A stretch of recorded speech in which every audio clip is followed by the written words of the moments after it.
Stop whining, it's already sold. Those were the words that changed everything. My son Mike stood in my kitchen like he owned the place, arms crossed, completely unbothered by the devastation he'd just delivered. I needed that money for my trip to Italy.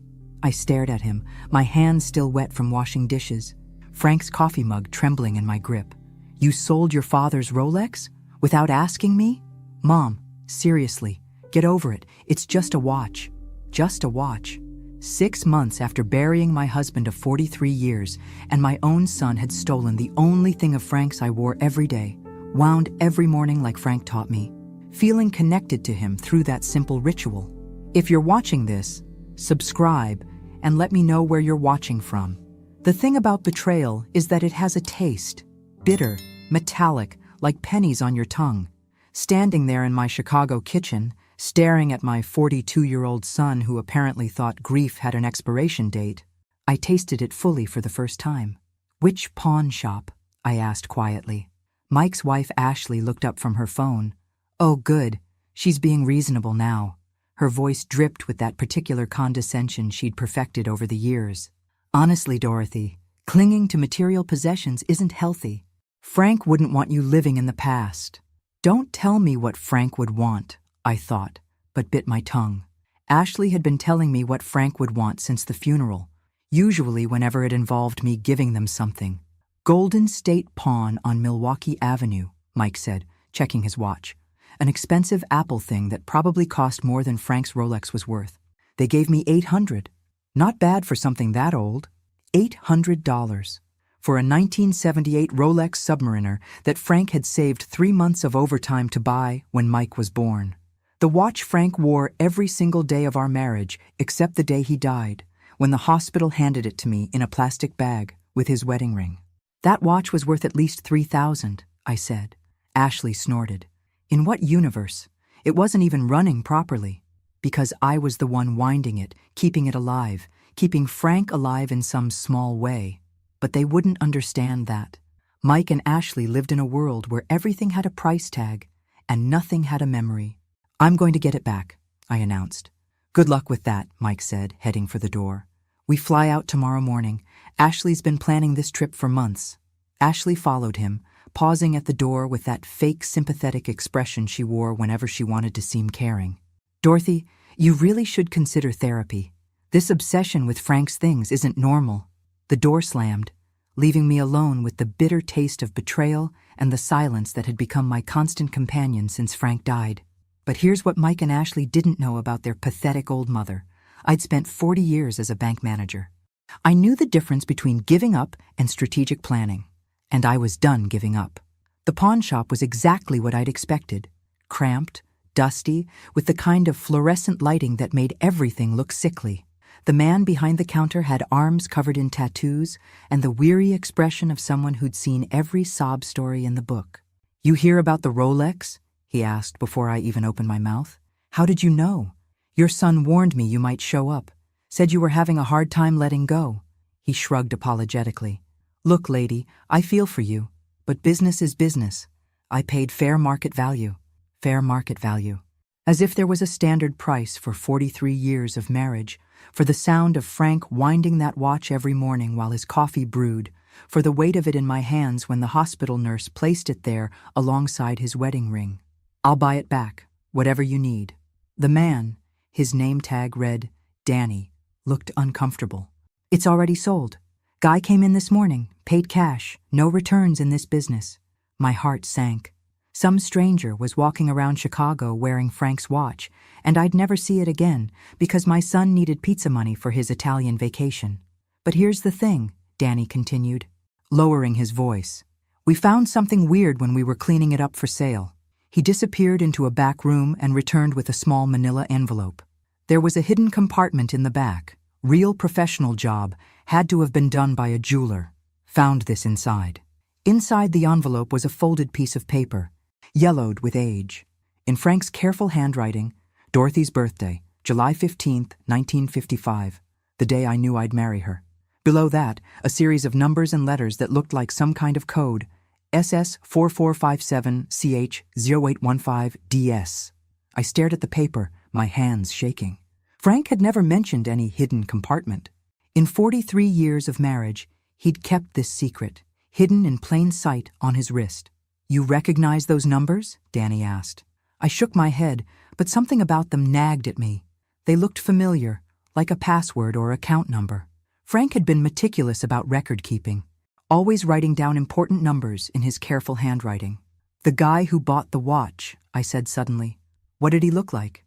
Danny's expression shifted, became more guarded. "Why?" "Because my husband hid this for a reason, and I think whoever bought that watch might be in for a surprise." "Ma'am, I really can't. Please." I leaned forward, letting Danny see the grief that was still raw after 6 months. "That watch is all I have left of him. I'm not asking you to break any laws. I just want to know if the buyer seemed to know about the compartment." Danny was quiet for a long moment, studying my face. Finally, he sighed. He didn't say much, but when I mentioned we'd found something inside, he got real interested, asked if we'd opened it. A chill ran down my spine. "Did he give you a name?" "Paid cash. No paperwork required for purchases." Danny paused. "But he did ask specifically about watches that had come in recently. Said he collected vintage Rolexes. Someone had been looking for Frank's watch specifically. But why? And how did they know about the hidden compartment?" I thanked Danny and walked back to my car, the piece of paper burning in my purse like a secret I wasn't sure I wanted to uncover. Frank had hidden this for 47 years. Hidden it from me. What else had my husband been hiding? That night, I sat at Frank's desk in my bedroom, surrounded by 43 years of financial records. Frank had kept everything: bank statements, tax returns, investment account statements, all filed away in his precise, methodical manner. The code from the watch stared up at me from the piece of paper: SS4457CH0815DS. I'd been through every account we owned, every investment, every safety deposit box. Nothing matched those numbers. Frank had been financially conservative: savings account, checking account, a modest retirement fund. Nothing fancy, nothing hidden, or so I'd thought. My phone rang, interrupting my search. Mike's name flashed on the screen. "Mom, Ashley's upset. She says you made a scene at the pawn shop." I almost laughed. In what world was trying to recover my husband's stolen watch making a scene? "I went to buy back your father's watch. Unfortunately, someone else already purchased it. See? Problem solved. Time to move on." The casualness in his voice made my chest tighten with anger. This was Frank's son, the baby Frank had worked double shifts to provide for, the kid Frank taught to throw a baseball and change a tire. When had Mike become this cold? "Mike, there was something hidden inside the watch. Your father left me a message." Silence on the other end. Then, "What kind of message?" "I'm not sure yet, but it looks like account numbers or a password." "Mom." Mike's voice changed, became more alert. "What exactly did the message say?" Something in his tone made me hesitate. This was the most interested Mike had sounded in anything related to his father since the funeral. "Just some numbers," I said vaguely. "Probably nothing important. Maybe I should come over, help you figure it out." Now I did laugh, bitter and sharp. "Yesterday you told me to stop living in the past. Today you want to help sort through Frank's things?" "I'm just trying to be supportive." "By stealing his watch?" Mike sighed heavily. "Fine, be stubborn, but don't come crying to me when you drive yourself crazy chasing ghosts." After he hung up, I stared at the phone. Mike's sudden interest was suspicious, but I couldn't figure out why. He'd made it clear he considered Frank's possessions worthless sentiment, unless they weren't just sentiment. I returned to the desk, but this time I approached it differently. Instead of looking for accounts that matched the numbers, I started looking for patterns. Frank had been an accountant before his retirement. He thought in systems, in logical progressions. SS could be Social Security. Frank's number started with 457, but not 4457. CH could be Chicago, where we'd lived our entire marriage. EO 815 made me pause. August 15th, our wedding anniversary. DS was harder. Frank's initials were FS. Mine were DS. Dorothy Sullivan, my initials. The code included my initials. I pulled out my laptop and started searching. Swiss bank accounts used codes like this. So did offshore investment firms. 3 hours later, I found it. Secure Solutions, Investment Management. based in the Cayman Islands. Their website was discreet, professional, catering to high-net-worth individuals seeking privacy and security. The account login page required a client number and password. With trembling fingers, I typed in SS4457CH0815DS in the client number field. Valid account number appeared on the screen. Now I needed the password, something only I would know, something Frank knew I would figure out. I tried our wedding date, our address, my birthday. Nothing. Then I remembered the note. Dorothy's birthday, July 15th, 1955, the day I knew I'd marry her. Not my actual birthday. July 15th was the day we met, at a summer dance in Millennium Park. Frank always said he knew that night he'd marry me someday. I typed in 071555 and held my breath. Access granted. The screen that loaded next made me gasp. Current account balance, $2,147,129.67. Frank had hidden nearly $3 million from me for our entire marriage. I stared at the screen until the numbers burned themselves into my retinas. $2.8 million. In an account I'd never known existed, in a bank I'd never heard of, hidden by a husband who'd spent 43 years convincing me we were living paycheck to paycheck. Every argument we'd had about money, every time I'd clipped coupons or bought generic groceries or patched Frank's work shirts instead of buying new ones, all of it while he had millions sitting in an offshore account. My first instinct was anger, pure white-hot rage at the deception, at the lies by omission, at 43 years of wondering if we'd have enough for retirement while Frank secretly stashed away a fortune. But then I clicked on the account history. The first deposit was made in 1982, 3 years after Mike was born. $5,000. The notation read, Initial Inheritance Investment, FS. Inheritance. Frank had never mentioned any inheritance. I scrolled through years of deposits, all relatively small, 500 here, 1,000 there. Regular contributions that explained why Frank had been so careful with our household budget. He hadn't been hiding money from our income. He'd been systematically building something separate. The deposits continued steadily until 2008, then jumped dramatically. Instead of hundreds of dollars, Frank had been depositing $10,000 and $20,000 at a time. The notation on those larger deposits made my blood run cold. Real estate liquidation, Chicago properties. Frank had been buying and selling real estate without my knowledge. Properties I'd never seen, investments I'd never been consulted about, business dealings that had apparently made him wealthy. How do you live with someone for 43 years and not know they're conducting secret business transactions? I clicked on the account messages and found a folder labeled, For Dorothy, Emergency Access Only. Inside was a video file, uploaded just 3 months before Frank died. I hesitated before clicking play. Whatever Frank had to say about this secret fortune, I wasn't sure I was ready to hear it. But I was alone in our bedroom at midnight. My son had stolen the only clue to this mystery, and I was apparently wealthy beyond my wildest dreams. Ready or not, I needed answers. Frank's face filled the screen, looking older and more tired than I remembered. He was sitting in his office at work, probably having recorded this during his lunch break. Dorothy, if you're watching this, I'm gone, and something's gone wrong. His voice was steady, but his eyes looked sad. I hoped you'd never need to access this account, that we'd grow old together, and I'd eventually tell you about it over dinner someday. He paused, rubbing his face with the same gesture he'd used whenever he was working through a difficult problem. The money isn't mine, sweetheart. It was my father's, hidden away before he died in 1981. He made me promise to keep it secret, to protect it, to only use it if our family was ever in real danger. Frank's father had died when Mike was 2. I remembered Frank being devastated, remembered the modest inheritance that had paid off our mortgage. Apparently, there had been much more to it.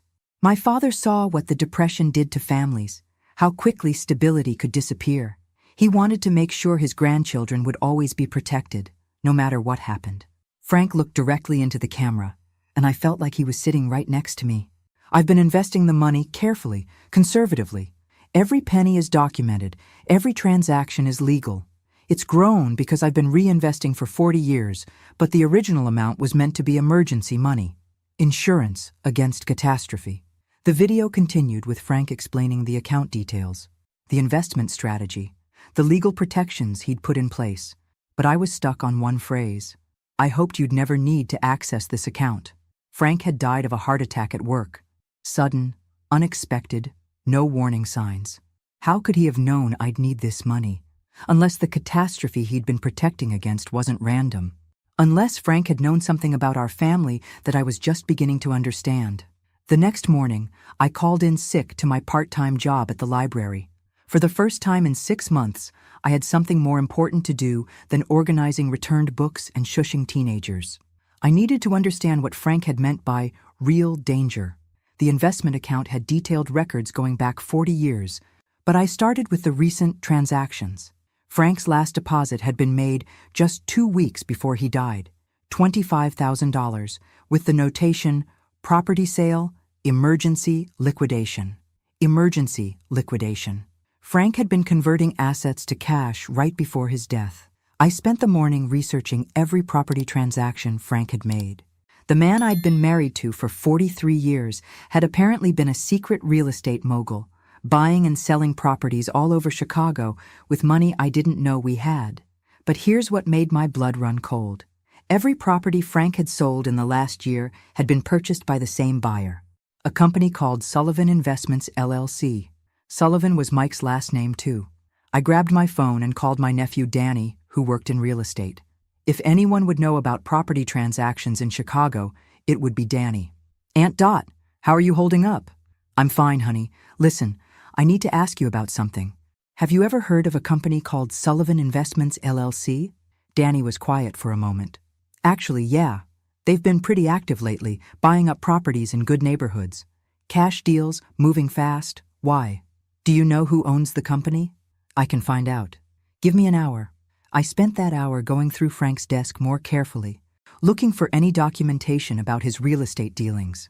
Hidden in the back of his filing cabinet, behind 40 years of tax returns, I found a folder marked Insurance Policies. But instead of insurance documents, the folder contained contracts, property deeds, and correspondence related to Frank's investments. At the bottom of the pile was a letter that made my hands shake. It was from a private investigator, dated 6 months before Frank's death. Mr. Sullivan, per your request, I've completed the investigation into your son Michael Sullivan's financial activities. My findings are concerning. Your son has accumulated approximately $180,000 in gambling debts to several offshore betting sites. He's also taken out multiple high-interest loans against his business, using fraudulent information about his income and assets. Of greater concern are the inquiries Mr. Sullivan has been making about your estate.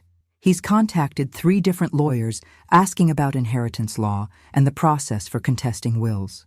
He's also made inquiries about power of attorney procedures and elder care facilities. I believe your son is planning to have you declared incompetent in order to gain control of your assets. The paperwork I've uncovered suggests he's been researching this option for several months.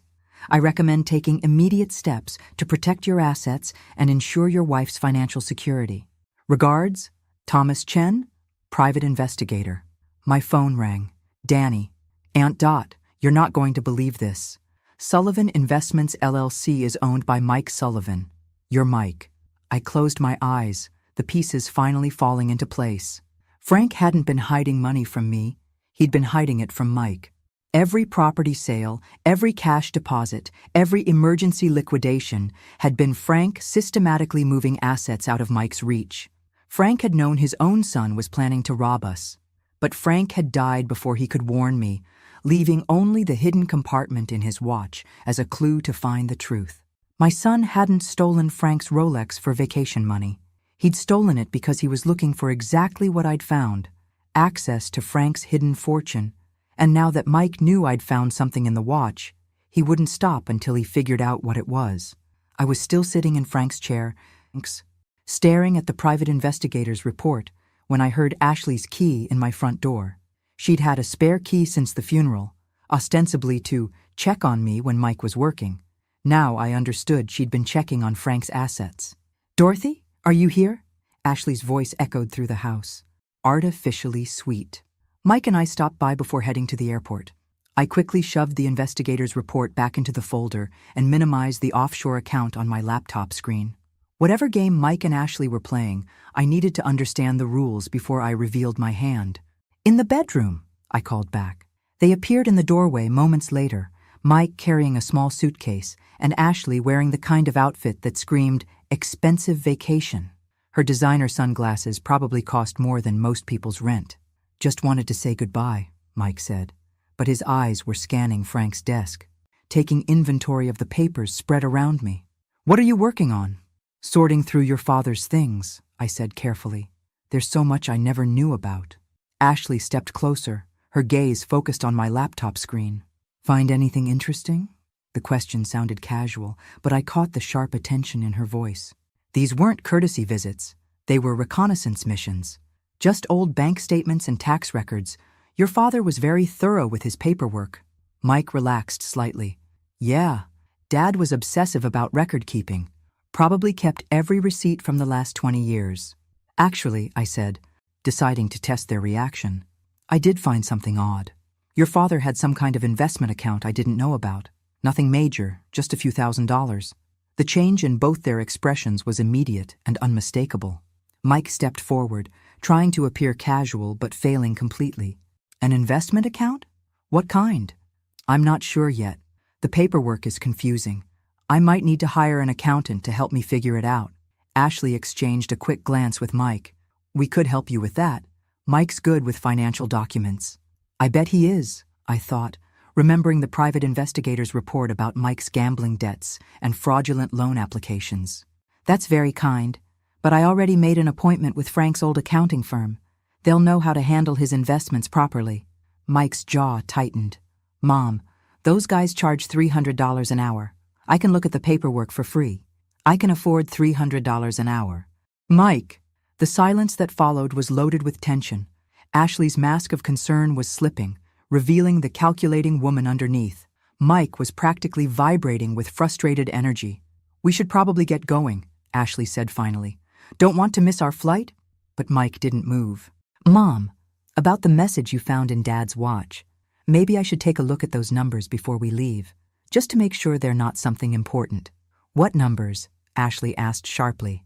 Mike shot her a warning look. "Mom found some kind of code in the watch. Probably nothing, but you never know." Now Ashley was fully alert, her vacation excitement replaced by laser focus. "What kind of code?" I stood up slowly, using my full height to look down at my daughter-in-law. "The kind that's none of your business." Ashley's face flushed red. "Excuse me?" "You heard me. My husband left me a private message, private being the operative word." "Mom." Mike stepped between us, his voice taking on that patronizing tone I'd grown to hate. "We're family. There's no need for secrets." "Secrets?" I almost laughed at the irony. "Like the secret gambling debts? Or the secret company you've been using to buy properties with money you don't have?" The color drained from Mike's face. Ashley's mouth fell open. "I don't know what you're talking about," Mike said, but his voice was shaky now. "Sullivan Investments LLC ring a bell?" I watched both their faces go pale. "Your father knew, Mike. He knew everything." Ashley recovered first, her voice turning vicious. "You crazy old woman. You don't know anything. I know your husband owes $180,000 to offshore gambling sites. I know he's been researching how to have me declared incompetent. And I know he's been planning this for months." Mike slumped against the doorframe like his strings had been cut. The fight went out of him completely. "How?" he whispered. "Your father hired a private investigator. Every lie, every debt, every plan you made to steal from us. It's all documented." I walked to the desk and pulled out the investigator's report, watching Mike's face as he recognized the letterhead. "Frank protected me from you, even after his death. That code you're so interested in? It's the key to more money than you've ever dreamed of. Money that will never, ever belong to you." Ashley grabbed Mike's arm. "We need to leave. Now." But Mike was staring at me with something that looked like respect for the first time in years. He really knew? He knew his son was planning to rob his own mother. What kind of man does that make you, Mike? For just a moment, Mike looked like the little boy I'd raised, confused and ashamed. Then Ashley's grip on his arm tightened, and the moment passed. "This isn't over," Ashley hissed as they headed for the door. "Yes, it is," I called after them. "It's been over since the day you decided I was worth more to you dead than alive."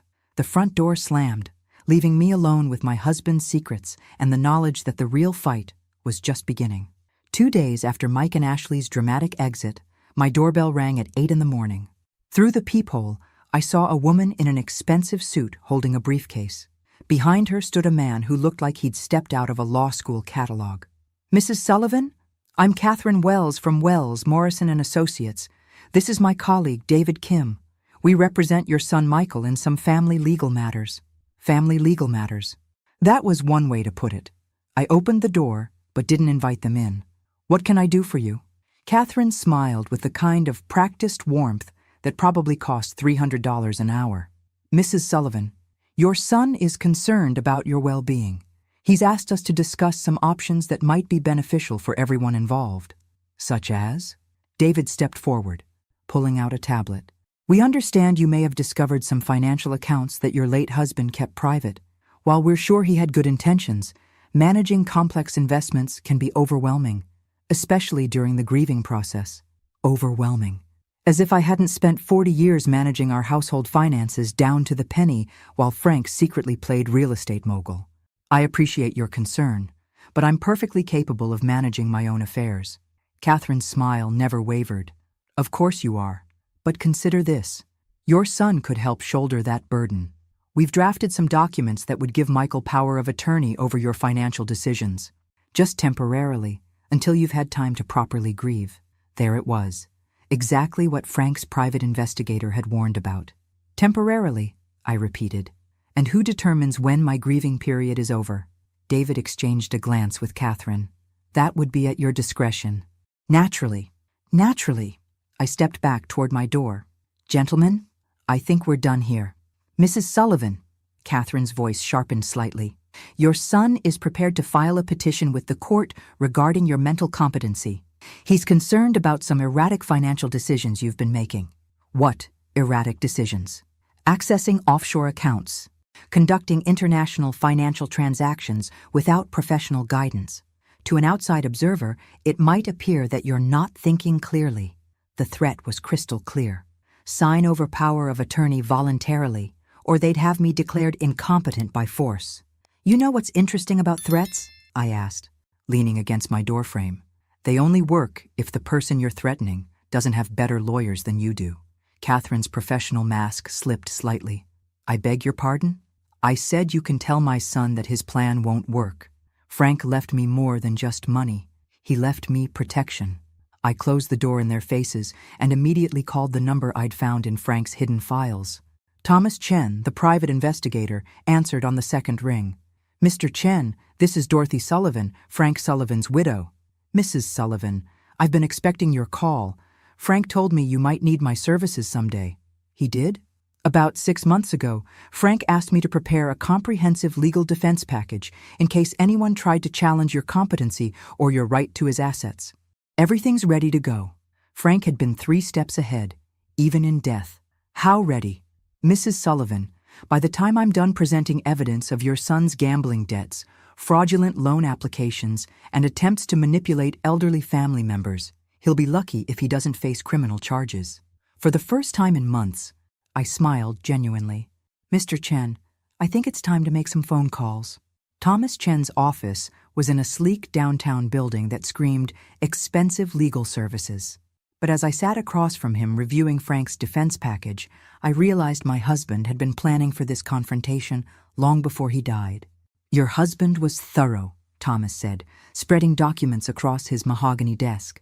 Bank records showing Mike's gambling losses, audio recordings of him discussing plans to have you declared incompetent, even photographs of him meeting with estate planning lawyers. "Audio recordings?" Thomas nodded grimly. "Frank suspected Mike was planning something, so he had your house wired for sound last year. Completely legal since it was his own property." I thought about all the conversations Mike and Ashley had had in my kitchen over the past 6 months. Every dismissive comment about my mental state, every calculation about Frank's assets, every cruel joke about putting me in a nursing home. Frank had heard it all. "There's more," Thomas continued. "Frank also discovered that Ashley has been systematically isolating you from family and friends. She's been telling people you're becoming senile, that you need supervision." The pieces clicked into place. Why my sister-in-law had stopped calling, Why neighbors seemed awkward when they saw me. Why my book club friends had been treating me like I was fragile. Ashley had been conducting a whisper campaign, preparing the groundwork for Mike's legal challenge. How extensive is the evidence? Extensive enough to destroy any competency challenge, and probably land them both in jail for elder abuse and attempted fraud. Thomas pulled out a thick folder. But there's something else. Frank left specific instructions about what to do if you ever needed to access the offshore account. He handed me a sealed envelope with my name written in Frank's careful handwriting. Inside was a letter dated just 1 week before Frank's death. My dearest Dorothy, if you're reading this, then Mike has shown his true colors, and you've discovered the account I've been building for 40 years. I'm sorry I couldn't tell you about it while I was alive, but I needed to protect it from Mike until the time was right. The money isn't just an inheritance, it's justice. Every penny came from investments I made using information Mike thought he was hiding from us. When he started his real estate company, he would brag about his inside deals and guaranteed investments. What he didn't know was that I was listening and investing in the same opportunities with money he didn't know existed. Mike unknowingly funded his own downfall. Every property he flipped, I bought 3 more in the same area. Every stock tip he mentioned, I invested in with money from our original inheritance. The offshore account exists because I used Mike's own greed against him. Now it's your turn to use his greed against him. Thomas has instructions to make the account transfers immediately. By the time you read this letter, you'll have financial independence Mike can never touch. But more importantly, you'll have the power to choose how this ends. You can forgive him, take care of him despite his betrayal, and hope he learns to be a better man. Or you can let him face the consequences of trying to steal from his own mother. The choice is yours, my love. It always has been. Forever yours, Frank. I set the letter down with shaking hands. Frank hadn't just protected me from Mike. He'd orchestrated Mike's downfall, using Mike's own schemes against him. Mrs. Sullivan? Thomas was watching me carefully. Are you ready to proceed? I thought about Mike as a little boy, excited about his first day of school. Then I thought about him standing in my kitchen 2 days ago, calling me a crazy old woman while his wife threatened me. Some bridges, once burned, can't be rebuilt. Mr. Chen, I want you to file every piece of evidence we have with the appropriate authorities, and I want you to do it today. The next morning brought chaos to my quiet Chicago neighborhood.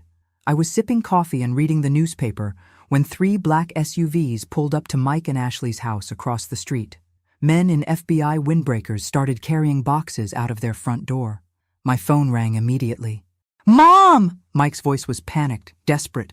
"What did you do?" "I protected myself," I said calmly, watching through my kitchen window as agents loaded computers and filing cabinets into their vehicles. "What you should have done for your family, instead of trying to rob them. You don't understand. This will destroy us. You destroyed yourselves." "I just documented it." Ashley's voice came through the phone, shrill and angry. "You vindictive old witch, we were trying to help you. By stealing my husband's watch? By planning to have me declared incompetent? By spreading lies about my mental health to isolate me from friends and family?" The line went quiet, except for Ashley's ragged breathing. "Frank knew everything, Mike. Every debt, every lie, every plan you made to rob us. He spent the last year of his life protecting me from his own son. Dad wouldn't. Your father hired a private investigator to document your gambling addiction and your plans to steal my inheritance.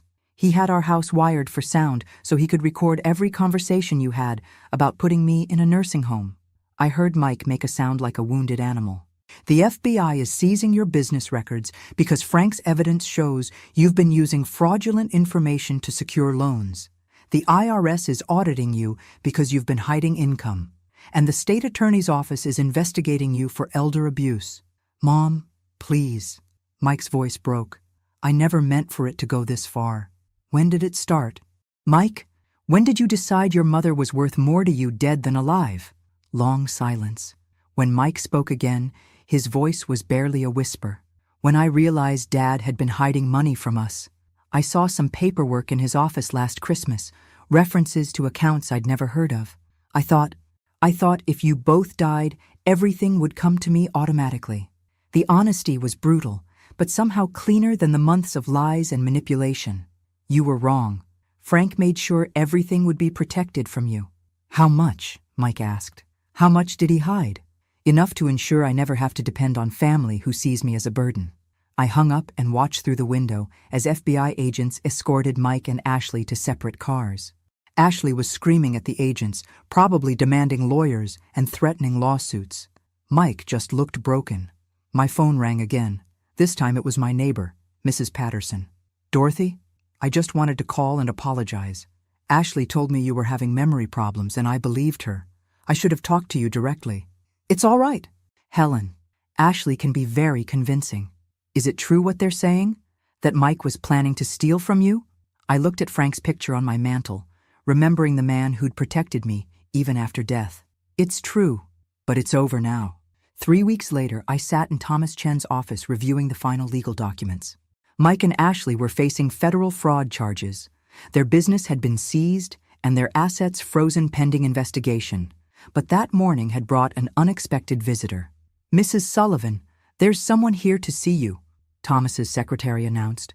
Says his name is Richard Torres, and he has something that belongs to you. The man who entered was in his 60s, well-dressed, with the kind of careful demeanor that suggested law enforcement background. In his hands was a familiar blue velvet box. Mrs. Sullivan, I'm the one who bought your husband's watch from the pawn shop. I stared at him, confused. How did you know to find me? Richard smiled and set the box on Thomas's desk. Because Frank Sullivan hired me 20 years ago to protect this watch if anything ever happened to him. I don't understand. I'm a retired federal marshal, Mrs. Sullivan. Your husband contracted me to monitor certain situations. When the watch appeared at Golden State Pawn, I was notified immediately. Thomas was taking notes furiously. You were surveillance on Mike Sullivan? Among other things. Frank was thorough in his preparations. Richard opened the velvet box, revealing Frank's Rolex. But there's something else you need to know about this watch. He turned it over and pressed something on the back. A second hidden compartment opened, smaller than the first. Inside was a micro SD card. Frank recorded everything, Mrs. Sullivan. Every conversation Mike had about manipulating you, every meeting with lawyers about declaring you incompetent, every discussion about what to do with your assets after you were gone. The room spun slightly. Frank was recording Mike? For 18 months. Audio, video, financial records, everything needed to ensure Mike could never successfully challenge your mental competency or your right to Frank's inheritance. Richard inserted the SD card into Thomas's computer. The screen filled with folder after folder of evidence. Audio recordings, video files, financial documents, even photographs of Mike meeting with lawyers and gamblers. Your husband loved you enough to spend the last 2 years of his life building an unbreakable legal defense against his own son. I thought about Frank's final months, how stressed he'd seemed, how many work meetings he'd had in the evenings. He hadn't been hiding from me. He'd been protecting me. There's one more thing, Richard said quietly. Frank left specific instructions about what to do if Mike ever tried to have you declared incompetent. He pulled out a sealed envelope marked Final Instructions, Dorothy's Protection Plan. Inside was a document that made my breath catch. In the event that Michael Sullivan attempts legal action against Dorothy Sullivan's mental competency, the following assets will be transferred immediately to the Chicago Children's Hospital in Michael Sullivan's name. All property owned by Sullivan Investments, LLC. All gambling debts and outstanding loans. All legal fees and court costs associated with elder abuse charges. Michael Sullivan will be personally responsible for all debts and legal consequences, while receiving no benefit from any inheritance or asset transfer. Frank had arranged for Mike to inherit his own destruction. Your husband was a brilliant man, Thomas said admiringly. He turned Mike's greed into a legal trap. Frank knew Mike would never stop trying to get the money, Richard explained. So he made sure that any attempt to steal from you would result in Mike losing everything he already had. I picked up Frank's watch, feeling its familiar weight in my hands. For 43 years, I'd thought I was married to a simple accountant who worried about money and saved every penny. Instead, I'd been married to a master strategist who'd spent 2 years orchestrating the most elaborate protection plan in legal history. Mrs. Sullivan, Richard said gently, your husband asked me to give you a final message if this day ever came.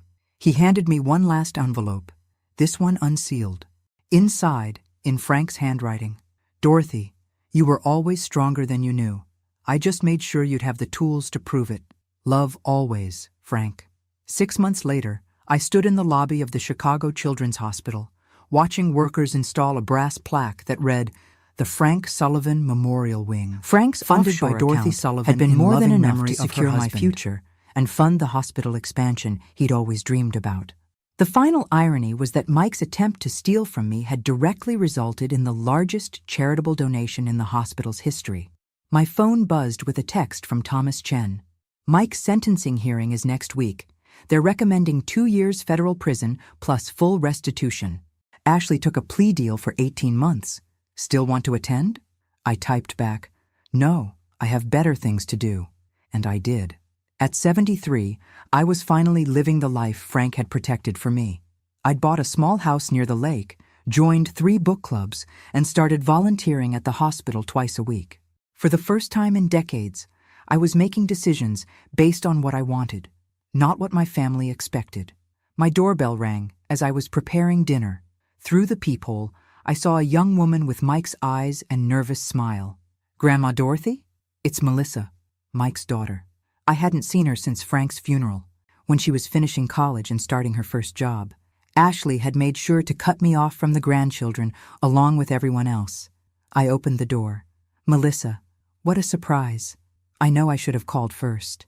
She was twisting her hands nervously. "I heard about Dad and Ashley, about what they did to you. I wanted to apologize." "You have nothing to apologize for." "I do, though. I knew something was wrong. Dad kept asking weird questions about Grandpa Frank's finances, and Ashley was always making comments about your memory. I should have said something." I studied my granddaughter's face, seeing Frank's honesty there along with Mike's features. "Come in, sweetheart. Let's talk." Over dinner, Melissa told me about her new job teaching elementary school, her engagement to a young doctor, and her guilt about her father's crimes. "I keep thinking I should visit him in prison," she said. "But I'm so angry about what he did to you."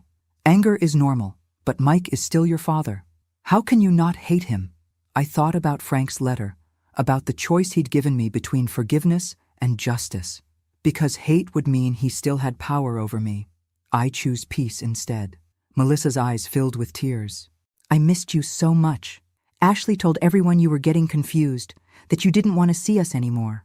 I never stopped wanting to see you, and I never will." As Melissa helped me clear the dishes, she paused at Frank's photo on the mantel. "I always wondered why Grandpa Frank wore that watch every single day. He must have really loved it." I smiled, thinking about the 2 hidden compartments, the offshore account, the elaborate protection plan that had saved my life. He loved what it protected.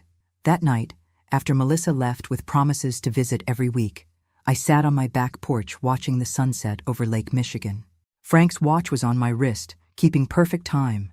He'd been gone 8 months, but somehow he was still taking care of me.